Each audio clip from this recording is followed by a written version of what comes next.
हमारी धरती, जहाँ पे अनेक प्रकार के जीवन संभव है, चाहे वो सूक्ष्म जीव हो या फिर हम मानव, जिन्होंने विज्ञान और अंतरिक्ष में अनेक प्रकार के सफलताओं को हासिल किया है, मगर अभी भी कुछ ऐसे प्रश्न हैं जिनका उत्तर हम इंसानों के पास नहीं है। उनमें से सबसे बड़ा प्रश्न यह है कि जीवन धरती पे आखिर आया तो आया कैसे। वैज्ञानिकों ने अनेक सिद्धांत इसे समझाने के लिए दिए हैं।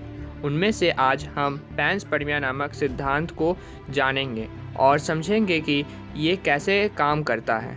तो आइए शुरू करते हैं।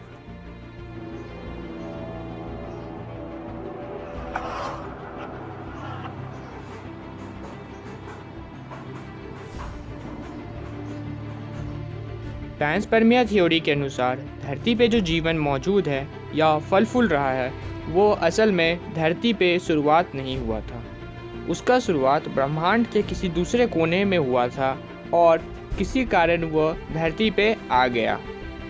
पैंसपर्मिया का मतलब होता है कि जीवन के बीज हर जगह। एस्ट्रॉइड्स या मेट्रॉइड्स जो एक गैलेक्सी से दूसरे गैलेक्सी या एक सोलार सिस्टम के दूसरे सोलार सिस्टम में आते जाते रहते हैं, वे सब में जीवन के सूक्ष्म बीज मौजूद हो सकते हैं और इनकी मदद से वे सूक्ष्म जीव एक ग्रह से दूसरे ग्रह या एक सोलार सिस्टम से दूसरे सोलार सिस्टम में आ जा सकते हैं और अच्छे वातावरण यानी कि फेवरेबल कंडीशन पाते ही वे उसमें फल फूल सकते हैं और एक नया जीवन का आरंभ कर लेते हैं।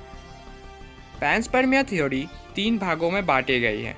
उनमें से पहला है लिथोपैंसपर्मिया।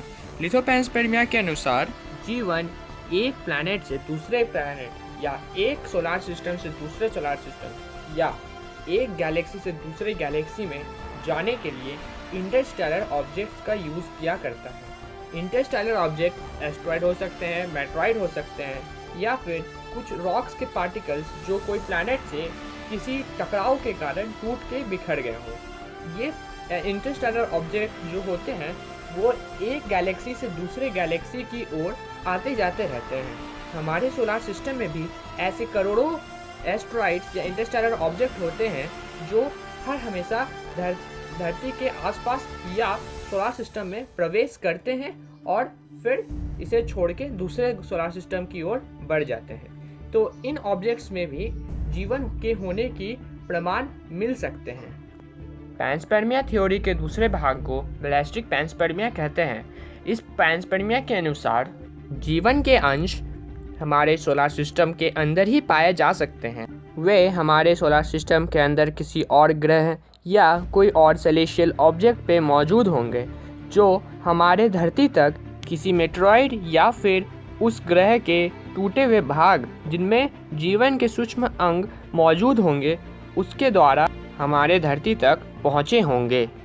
क्या आपको पता है कि एक समय धरती में ऐसा था जब धरती में केवल एस्ट्रॉइड्स की बारिश हुआ करती थी, जिनमें अनेक प्रकार के एस्ट्रॉइड छोटे बड़े अलग शेप के सब धरती पे गिरा करते थे और उसके बाद ही धरती पे जीवन की शुरुआत हुई। तो यह भी पैंसपर्मिया थ्योरी को मजबूती देते हुए ये सबूत देता है कि एस्ट्रॉइड से ही या फिर कोई और सेलेशियल ऑब्जेक्ट से ही धरती पे जीवन आया, ना कि धरती में जीवन का शुरुआत हुआ। पैंसपर्मिया का आखिरी पार्ट, जिसे डायरेक्ट पैंसपर्मिया कहते हैं, इसके अनुसार जीवन धरती पे कोई जानबूझ के स्थापित किया, जिसे हम एलियन कहते हैं। इसके हालांकि अभी तक कोई पुख्ता सबूत मिले नहीं है कि जीवन का शुरुआत एलियनों ने धरती पे की, लेकिन इंसानों ने ऐसे कई इंसिडेंट्स देखे हैं जिनमें उन्हें एलियंस धरती पे आते जाते दिखाई दिए हैं। इसीलिए हम इस थ्योरी के इस पार्ट को भी पूरी तरीके से नकार नहीं सकते। अब मैं आपको बताता हूँ कि मैंने जीवन के सूक्ष्म अंग किन्हें कहा है। जीवन के सूक्ष्म अंग हमने बैक्टीरिया या उन माइक्रोस्कोपिक ऑर्गेनिजम्स को कहा है जो कि अनफेवरेबल कंडीशन में स्पोर फॉर्मेशन करके अपने आप को उस कंडीशन में जीवित रखते हैं।